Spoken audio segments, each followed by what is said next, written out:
Hello everyone. Can I update my stock using invert document in TranZact? The answer to this question is yes. Now the question is how it is done. To understand it better, let's go to the settings module. Click on inventory, then go to entry to store. Here you can see as per the current settings, the inventory is updated after GRN document is created. To increase or upgrade the inventory on invert document, switch this to invert.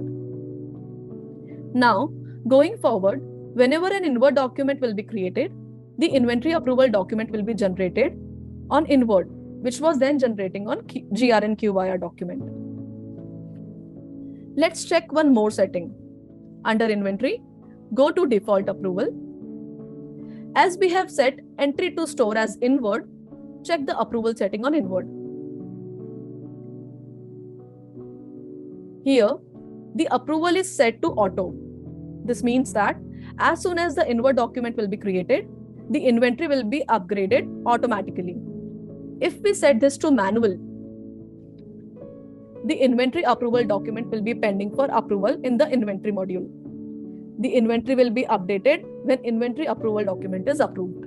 Hope you find this video useful. Thank you. Have a good day.